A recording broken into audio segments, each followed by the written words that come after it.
اعوذ باللہ من الشیطان اللعین الرجیم بسم اللہ الرحمن الرحیم الحمد للہ وکفا وسلام علی عبادہ الذین اصطفیٰ. درود بھیجیے محمد و آل محمد.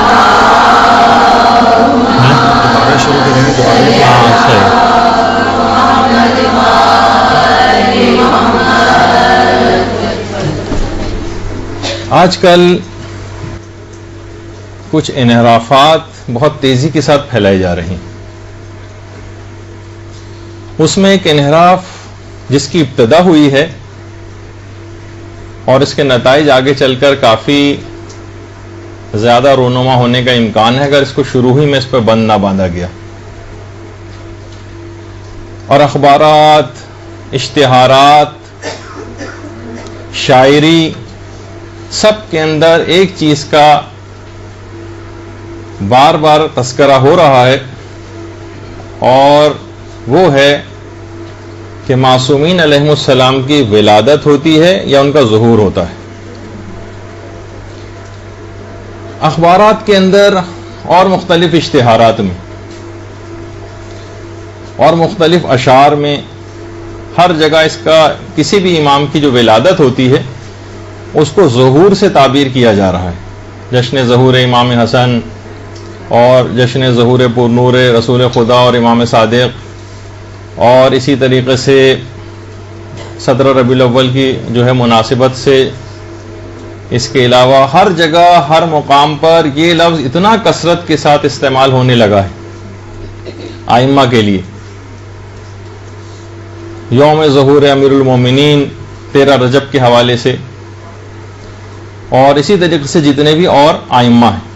لیکن یہ صرف پاکستان کے اندر ہمیں فی الحال نظر آ رہا ہے اور بعض اوقات انڈیا میں. لیکن جو عرب دنیا ہے یا جو اور پوری دنیا اس وقت ہے وہ سب کی سب ولادت کا لفظ کو استعمال کرتی آ رہی ہے، جو کہ ہمیشہ سے شیعت کے اندر رائج تھا. عوام ہو یا خواص سینکڑوں سال سے ولادت کا جشن مناتے آ رہے تھے. لیکن باطل نے کچھ پیسے خرچ کر کے کچھ ایسی باتوں کو متنازع بنانے کی کوشش کی ہے کہ جو اس سے پہلے کبھی بھی متنازع نہیں تھی. تمام شیعہ بہت فخر سے معصومین کی ولادتوں پر جشن مناتے تھے. لیکن اچانک سے کیا ہوا؟ صرف چند سال کے اندر دیکھتے ہی دیکھتے بعض سازشی افراد جو اپنے تئیں بہت معرفت کا اونچا درجہ رکھتے ہیں، گویا 1400 سال کے بعد اب جبریل امین کوئی وحی لے کر نازل ہوئے ہیں کہ ائمہ معصومین علیہم السلام کی ولادت نہیں ہوتی بلکہ ظہور ہوتا ہے. اچھا، یہ اتنی سادہ سی بات بھی نہیں، اس کے پیچھے کچھ سازش ہے اور کچھ وجوہات ہیں جو بھی آگے چل کر ہم بیان کریں گے. یہ افراد یہ کہتے ہیں کہ ائمہ کی ولادت نہیں ہوتی بلکہ ظہور ہوتا ہے، اور معصومین جو ہیں وہ نور ہیں اور نور کی ولادت نہیں ہوتی، اور یہ اپنے اجداد کے اسلاب اور صلبوں میں بھی نہیں ہوتے، نہ اپنی ماؤں کے رحم میں ہوتے ہیں، نہ ان کے شکم میں ہوتے ہیں. اور ان کی ولادت کے متعلق یہ لوگ عقیدہ نہیں رکھتے بلکہ کہتے ہیں کہ ائمہ علیہم السلام ڈائریکٹ نازل ہوتے ہیں یا ان کا ظہور ہوتا ہے. اور اس کی دلیل کے طور پر قرآن کی بعض اوقات ایک آیت بھی پیش کی جاتی ہے کہ جس میں کہا گیا ہے کہ پیغمبر اسلام کے ساتھ پروردگار نے ایک نور کو بھی نازل کیا ہے، جس سے مراد تمام مفسرین نے اور علماء نے قرآن کو لیا ہے جو رسول کے ساتھ ہی ہدایت کے لیے نازل ہوا ہے. اور اگر ہم اس سے مراد ائمہ معصومین علیہم السلام کو بھی لے لیں تب بھی یہی کہا جائے گا کہ ائمہ وہ خود قرآن کی جیتی جاگتی تفسیر ہیں. البتہ اس قسم کی آیات جن کے اندر نور کے نازل ہونے کا تذکر آیا ہے ان میں کہیں بھی ان آیات کا انطباق ائمہ علیہم السلام کی پیدائش یا ظہور کے سلسلے میں اس کا کوئی رابطہ ہی نہیں. اچھا، ائمہ معصومین علیہم السلام کی بات یاد رکھ لیجئے کہ ان کے دو شخصیتوں کے دو پہلو ہیں. ایک نورانی پہلو ہے اور ایک جسمانی پہلو ہے. نورانی پہلوؤں سے ائمہ پروردگار عالم کے ساتھ منسلک ہوتے ہیں اور جسمانی لحاظ سے مخلوق سے متصل ہوتے ہیں. یعنی نوری حیثیت سے پروردگار سے ان کا ایک تعلق ہے، بشری حیثیت سے ان کا مخلوق سے ایک تعلق ہے. اور جب بشری لحاظ سے ان کو دنیا میں بھیجا گیا تو اس کے تمام تقاضائے بشری بھی ان کے ساتھ ہیں. کھانا پینا ہے، دکھ تکلیف ہے، ہنسی خوشی ہے، توالد و تناسل ہے، شہادت ہے، ان کا زندگی بسر کرنا ہے، تمام وہی بشری تقاضوں کے تحت جس طریقے سے عام انسانوں کے کچھ تقاضے ہیں اس طرح سے ان کے یہاں بھی ایسے ہی تقاضے ہیں. اور خود ائمہ کی ولادتوں کے اندر بھی یہی سلسلہ ہے. کچھ امتیازات ضرور ہیں ائمہ علیہم السلام کے، 10-12 امتیازات کہے جاتے ہیں جو ان کی ولادت کے سلسلے میں روایتوں کے اندر آئے ہیں. یعنی کچھ خصوصیات ہیں ان کے اندر جو عام اشخاص کے اندر نہیں ہوتی، لیکن بہرحال ولادت کا سلسلہ ویسے ہی ہوتا ہے کہ جیسے کہ ہے. مثلا اس میں بہت ساری چیزیں ہیں کہ ائمہ مثلا مختون پیدا ہوتے ہیں اور پاکیزہ پیدا ہوتے ہیں، اور پیدا ہوتے ہی کلمہ شہادت جو ہے ان کی زبان سے جاری ہوتا ہے، اور وہ سیدھے پیدا ہوتے ہیں، اور جسمانی اعتبار سے ان کی گروتھ جو ہے وہ بہت تیز رفتاری سے ہوتی ہے، جو بہت ساری روایتوں کے اندر 10-12 چیزیں آئی ہیں. اور وہ کہتے ہیں کہ ظاہر کی سب باتیں نور کے اندر تو نہیں ہوتی، یہ تو تمام عوارض جسمانیہ ہیں، جسم کے ساتھ لاحق ہوتے ہیں. کہا یہ جاتا ہے عام طور پر کہ شاید ان لوگوں کو گمان یہ ہے کہ شاید عام طریقے سے پیدا ہونا کوئی کمی ہے، کوئی خرابی ہے، کوئی نقص ہے ائمہ کی شان میں، کہ اگر ہم کہیں گے کہ عام طریقے سے پیدا ہوتے ہیں جیسے کوئی اور جو ہے کوئی عام شخص پیدا ہوتا ہے تو یہ گویا ان کی شان میں کمی کے مترادف ہوگا. ایسا نہیں. اچھا، کیا آدم نبی نہیں تھے؟ آدم نبی تھے. اب ہم کہیں کہ آدم کی شان سے تو بہت بعید ہے کہ آدم کو سیاہ اور سنی ہوئی کیچڑ سے پیدا کیا گیا، جو قرآن کی بہت سی آیات کے اندر تذکرہ آیا ہے. مٹی تو ہم ویسے کہتے ہیں لیکن جو تذکرہ ویسے آیا ہے تو ہم کہیں تو حضرت آدم کی بہت معاذ اللہ جو ان کی شان کے منافی ہو گئی ہے بات. انہیں تو ان کا پتلا جو بنایا گیا تھا ابتداً مٹی سے، مٹی کے بجائے وہ کسی سونے چاندی یا مثلا جواہرات وغیرہ سے اگر بنا ہوتا تو ہم کہتے کہ ان کی شان کے خلاف نہیں. اسی طریقے سے جتنے بھی 1,24,000 انبیاء گزرے اور جتنے بھی اس میں سوائے چند زندہ انبیاء کو چھوڑ کر وہ سب کے سب دفن ہوئے ہیں اسی ایک عام مٹی میں، چاہے وہ ہمارے ائمہ ہوں یا انبیاء ہوں. اب اگر ہم یہ سوچیں کہ بھئی یہ تو ائمہ کی شان سے بہت بعید ہے، یہ تو ائمہ کی شان کے بہت ہی زیادہ خلاف بات محسوس ہو رہی ہے کہ اتنے عظیم الشان کے کائنات جن کے صدقے میں وجود میں آئی ہو، اتنی معمولی سی جو مٹی ہوتی ہے اس کے اندر ان کے جسم اطہر کو دفن کیا جائے. ہمارے تئیں تو شاید اگر اس لحاظ سے میں اس تناظر میں کہہ رہا ہوں کہ لوگ یہ سمجھتے ہیں کہ شاید اس کے اندر کوئی کمی اور خرابی، تو ٹھیک ہے یہ بھی ہمیں بظاہر کمی اور خرابی لگ رہی ہے. ہونا یہ چاہیے تھا کہ سونے اور چاندی اور ہیروں سے کوئی مزین کوئی قبر ایسی ان کے لیے منتخب کی جانی چاہیے تھی اپنے تئیں جو ان کی شان کو بڑھانے والی ہوتی. تو اصل بات یہ ہے کہ یہ فاسد نظریہ ہے. ان کے عام طریقے سے پیدا ہونے میں کوئی قباحت، کوئی کمی، کوئی نقص نہیں ہے، ان کی کوئی شان کے خلاف نہیں. اور ائمہ معصومین نے خود اپنی پیدائش کے لیے یعنی اپنی اس کے لیے ولادت کا لفظ استعمال کیا، کہیں پہ بھی انہوں نے ظہور کا یا نزول کا کوئی لفظ استعمال نہیں کیا. اچھا، اس کی سب سے اہم اب جو دلائل شروع ہو رہے ہیں ہمارے اس سلسلے میں، تاکہ آپ یہ اس بات کو بہت ابتدان دیکھیے، بھی زیادہ عرصہ نہیں گزرا، ابھی صرف چند میرے خیال ہے شاید 2-3 سال سے یہ مسئلہ ذرا زیادہ اچھلنے لگا ہے.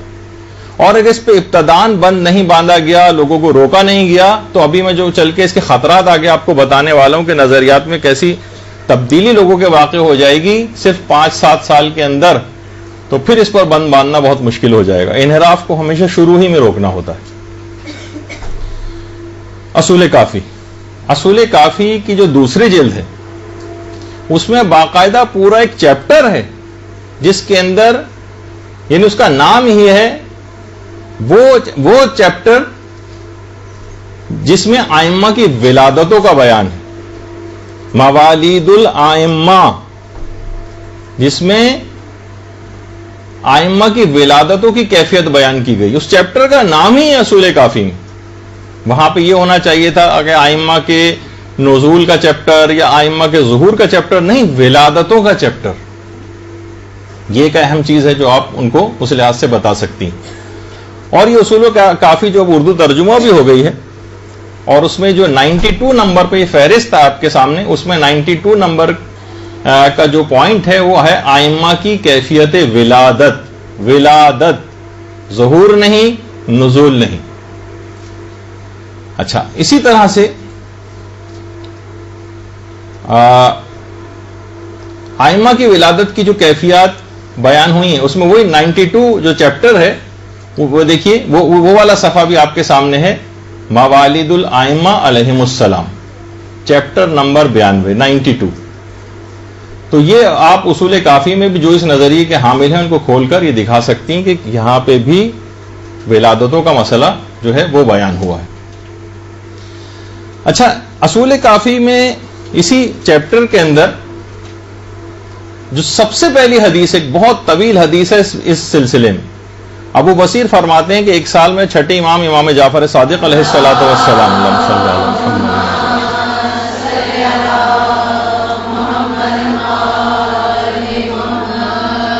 ان کے ساتھ میں حج پر گیا. رستے میں مقام ابوا ایک مقام ہے، وہاں پر ہمارے ساتویں امام موسی کاظم علیہ الصلوۃ والسلام کی ولادت ہوئی.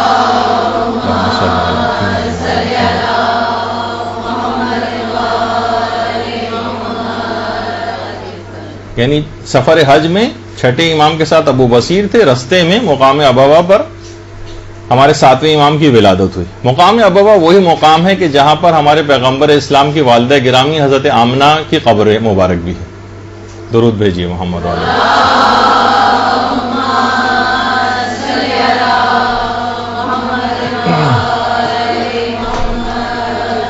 اچھی طویل حدیث ہے بہت.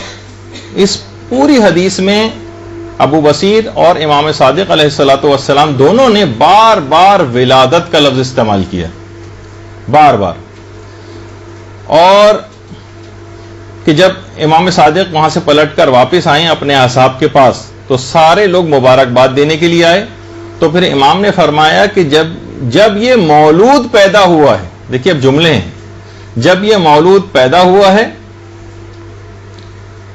تو اس نے اپنے ہاتھوں کو زمین پر رکھا اور آسمان کی طرف رخ کیا. اور پھر امام نے فرمایا کہ یہ رسول اور ان کے تمام جانشینوں کی عادت ہوتی ہے کہ وہ اس طرح سے کرتے ہیں. پھر امام نے پوری تفصیل اس کی آئی کہ اماموں کی ولادت کیسے ہوتی ہے اور پیدائش کیسے شروع ہوتی ہے. امام نے فرمایا اذا سکنت النطفۃ فی الرحم، یعنی باقاعدہ جملہ ہی اصول کافی کی دوسری جلد میں، جب آئمہ کا نطفہ رحم مادر میں قرار پا جاتا ہے، اس کا مطلب ہے ماؤں کا شکم کے اندر آئمہ کی پرورش ہوتی، اور جب 4 ماہ گزر جاتے ہیں اسی حدیث میں تو اس میں روح پیدا ہوتی ہے، اور اللہ ایک فرشتے کو مقرر کرتا ہے جو امام کے دائیں بازو کے اوپر ایک آیت لکھتا ہے، اور وہ آیت ہے وَتَمَّتْ كَلِمَتُ رَبِّكَ صِدْقًا وَعَدْلًا لَا مُبَدِّلَ لِكَلِمَاتِهِ وَهُوَ السَّمِيعُ الْعَلِيمُ. یہ آیت امام کے دائیں ہاتھ پر ایک فرشتہ لکھتا ہے. اور اس کے بعد پھر امام نے کہا وَإِذَا وَقَعَ مِن بَطْنِ أُمِّهِ، اور پھر جب وہ اپنی ماں کے شکم سے امام باہر آتا ہے. دیکھیے تمام کیفیات، یہ تم سارے دلائل ہیں جو آپ کو رٹنے ہیں، اور یہ آج کل بہت زیادہ یوں پھیلایا جا رہا ہے کہ باقاعدہ ایک طالبہ نے تو فون کر کے جو مجالس پڑھتی ہیں بہت زیادہ ایک لحاظ سے تاکیداً یہ بات کہی کہ آپ اس موضوع کو ضرور اٹھائیں. ان کے ساتھ کچھ بہت بیڈ ایکسپیرینسز ہوئے، عورتیں بہت زیادہ انہوں نے کہا کہ غلط آپ عقائد پھیلا رہی ہیں، ان کا ظہور ہوتا ہے اور آپ یہ کیا کر رہی ہیں وغیرہ وغیرہ. ان کے ساتھ بہت مشکلات ہوئیں. تو عورتیں بھی اس میدان میں کود پڑی ہیں، تو آپ کو سمجھانے کے لیے بہت سی باتیں یاد کرنا پڑیں گی. امام فرماتے ہیں وَإِذَا وَقَعَ مِن بَطْنِ أُمِّهِ، جب وہ اپنی ماں کے شکم سے باہر آتا ہے وَاضِعًا يَدَيْهِ عَلَى الْأَرْضِ رَافِعًا رَأْسَهُ إِلَى السَّمَاءِ، تو وہ اپنے ہاتھوں کو زمین پر رکھتا ہے اور اپنے سر کو آسمان کی طرف بلند کرتا ہے، اور پھر کلمہ شہادت جاری کرتا ہے، اور بہت ساری چیزیں اس کی تفصیل ہے بہت تفصیلی روایت کے اندر. یہ بھی اصول کافی کی دوسری جلد کی جو روایت ہے، یہ واضح طور پر یہ چیز بتا رہی ہے کہ ائمہ کی اس لحاظ سے ولادت ہوتی. پھر اس کے بعد اگلی حدیث جو ہے وہ بھی اصول کافی میں ہے، اور وہ یہ ہے کہ حسن ابن راشد جو کہ راوی ہیں وہ فرماتے ہیں کہ میں نے امام جعفر صادق علیہ الصلوۃ والسلام سے سنا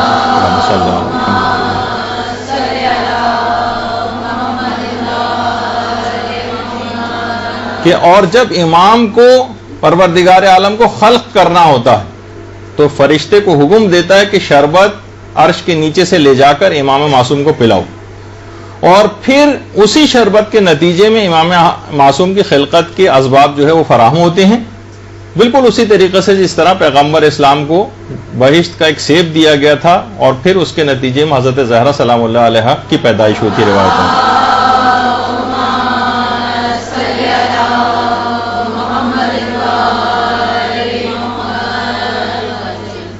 اچھا، پھر امام نے آگے چل کر فرمایا کہ فَيَمْكُثُ 40 يَوْمًا وَلَيْلَةً فِي بَطْنِ أُمِّهِ، اور اس کے بعد پھر امام 40 شب و روز تک اپنی ماں کے شکم میں ہوتا ہے، اور پھر مزید تفصیل بیان کی جو کہ بہت تفصیلی روایت کے اندر۔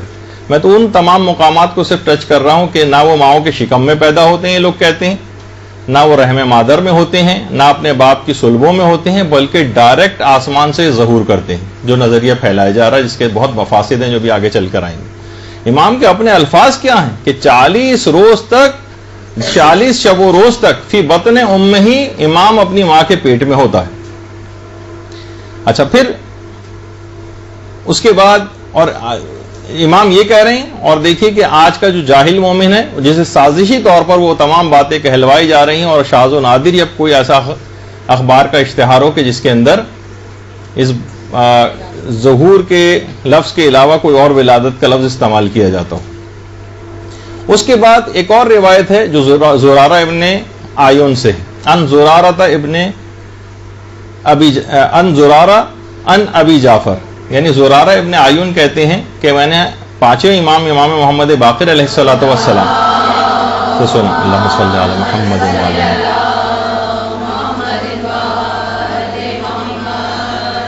قال للامام 10 علامات، امام کی 10 علامتیں ہیں، یعنی جس وقت امام پیدا ہوتا ہے، جس میں سے ایک یہ ہے یولد مطہرہ، کہ وہ پاک و پاکیزہ پیدا ہوتا ہے۔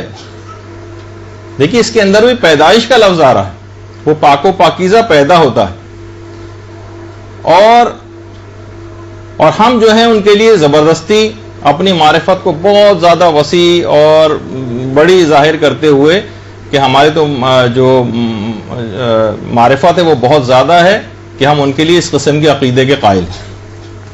اچھا، ایک بات اور بیان کر دی جائے کہ باقاعدہ اس کے اندر ایک روایت میں تو امام نے 12 علامتیں بیان کی، جس میں سے پہلی علامت یہ کہ وہ پاک و پاکیزہ پیدا ہوتے ہیں۔ اصول کافی اب تو اردو میں بھی دستیاب ہے، اس میں چیپٹر نمبر 92 جا کر آپ پڑھ سکتی ہیں۔ اچھا، پھر ایک اور جو قضیہ آپ لوگ اکثر مجالس کے اندر ایک واقعہ جو ہے وہ سنتی ہیں، جو کہ ایک فرشتہ تھا فطرس کا، فطرس۔ اچھا، اس کو الگ الگ طریقوں سے لوگ پکارتے ہیں، لیکن اصل میں اس کا جو تلفظ ہے وہ فطرس ہے۔ اچھا، اس فرشتے کا پہلے تو جنہوں نے نہیں سنا، کیونکہ بہت سی نئی طالبات بھی ہیں، جو کہ ایک فرشتہ تھا۔ اچھا، یہ جو روایت ہے البتہ یہ ہے کہ اہل علم افراد کے اندر کافی ڈیبیٹ ہے اس بات میں کہ جو فرشتہ تھا اس سے کچھ ایسی باتیں سرزد ہوئی تھیں، کچھ ایسی، وہ اس کی تفصیل میں نہیں جا رہا، وہ انشاءاللہ کسی اور موقع پر، کہ پروردگار جس کے اوپر ذرا غضبناک ہوا اور اس کے بالوں پر نوچ کے کسی جگہ اس کو پھینک دیا گیا، تو اس کے بعد پھر پیغمبر اسلام نے اس کو ایک طریقہ بتایا تھا اس فرشتے کے لیے جبرائیل کو کہ فطرس سے کہو کہ وہ آ کر امام حسین کی پیدائش کے وقت امام کے جسم سے اپنے جسم کو مس کریں۔ تو پھر اس کے بعد ابھی میں تفصیل اس کی روایت کے اندر خود ہی آ جائے گی۔ تو وہاں پر پیغمبر نے ہر جگہ اس مولود کا لفظ استعمال کیا کہ اس مولود سے، امام حسین علیہ الصلوۃ والسلام سے، اس کے جسم سے اپنے جسم کو مس کر۔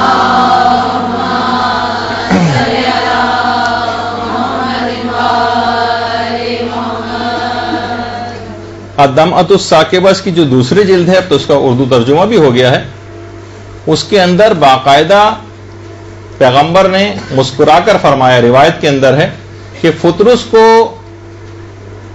اے فطرس میرے قریب آؤ. فطرس قریب ہوا تو پھر پیغمبر نے فرمایا کہ امام حسین کا کرتا فطرس کے جسم سے مس، اچھا، کہ امام حسین کا کرتا فطرس کے جسم سے مس ہوا اور عرض کی بار الہ تجھے اس مولود کا واسطہ اس کو معاف کر دے. بہرحال فطرس کو معافی مل گئی اور جب وہ واپس اپنی جگہ جانے کے لیے محو پرواز تھا تو تمام ملائکہ سے آگے بڑھ کر کہہ رہا تھا کہ مجھ جیسا بھی کوئی ہو سکتا ہے کہ میں امام حسین کا آزاد کردہ ہوں. اللہم صلی علی محمد.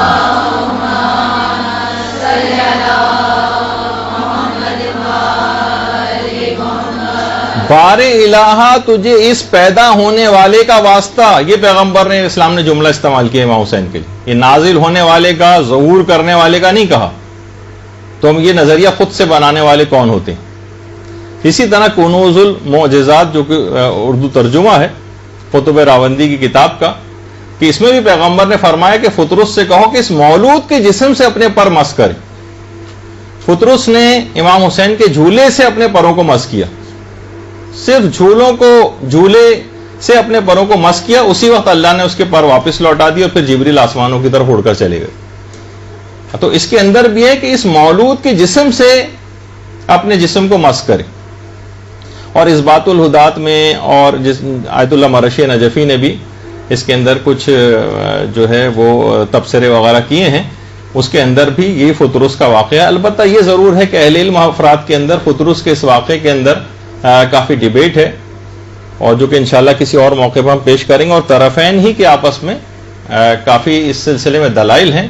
کچھ لوگ کہتے ہیں کہ فرشتہ ہونے کے بعد وہ کس طریقے قرآنی آیات کے خلاف ہے، اور جو اس کے اس بات میں ہے کہ اگر یہ روایت صحیح بھی ہو تو یہ کس طرح سے قرآن سے نہیں ٹکرا رہی ہے. دونوں جو کہ ابھی ہمارے گفتگو کا موضوع نہیں ہے. ابھی تو میں صرف یہ کہ اگر بشرط صحت روایت، اس کے اندر بھی یہ اس بات کا تذکر آیا ہے کہ پیغمبر نے کہا کہ اس مولود کے جسم سے اپنے پروں کو مس کرو.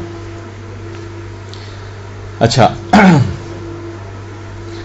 اس کے بعد بہار الانوار کے 25ویں جلد کی جو فہرست ہے اس میں ایک چیپٹر ہی ہے پورا.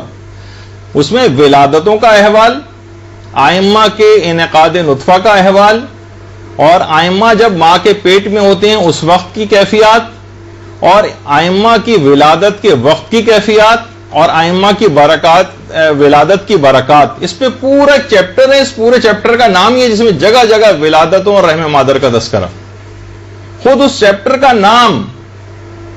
ورنہ یہ ہوتا ہر جگہ ہوتا کہ آئمہ کے ظہور کی کیفیات، آئمہ کے نزول کی کیفیات، یہ تمام چیزیں ہونی چاہیے تھی. نہیں، ہر جگہ پر ولادت کا لفظ استعمال ہوا، ہر جگہ پر. اور یہ بھی روایات کے اندر چیز آئی ہے، اصول کافی میں بھی ہے اور بصائر الدرجات میں بھی ہے، کہ امام نے فرمایا کہ اے محمد، بے شک امام اپنی ماں کے پیٹ میں آوازوں کو سنتا ہے. فی بطن امہ ہی، وہ اپنی ماں کے پیٹ میں آوازوں کو سنتا ہے. یعنی آئمہ اپنی ماؤں کے پیٹ میں ہوتے ہیں. اور ہمارے پانچویں امام نے بھی یہ بات بیان کی ہے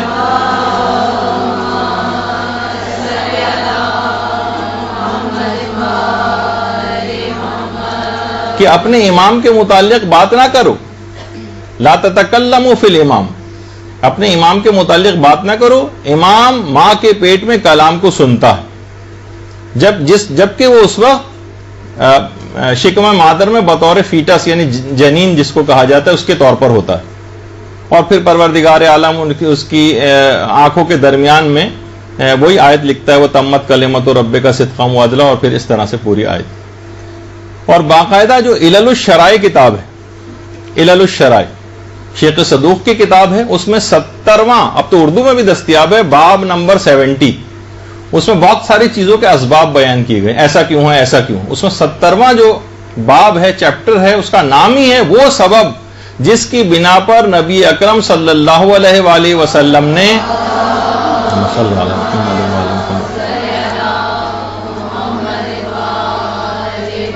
ماں کے پیٹ سے پیدا ہوتے ہی کلام نہیں کیا، جبکہ حضرت عیسیٰ نے کیا. اس چیپٹر کا نام ہی یہی ہے. وہ سبب جس کی بنا پر نبی اکرم نے ماں کے پیٹ سے پیدا ہوتے ہی کلام کیوں نہیں کیا، جبکہ حضرت عیسیٰ نے کیا، اور اس کی پھر تفصیل بیان کی گئی جو ہماری بحث سے خارج ہے. یعنی پیغمبر اسلام بھی اپنی ماں کے پیٹ میں رہے اور اس کے بعد پھر ولادت ہوئی. برحمتك يا أرحم الراحمين وصلى الله على محمد وآله الطاهرين.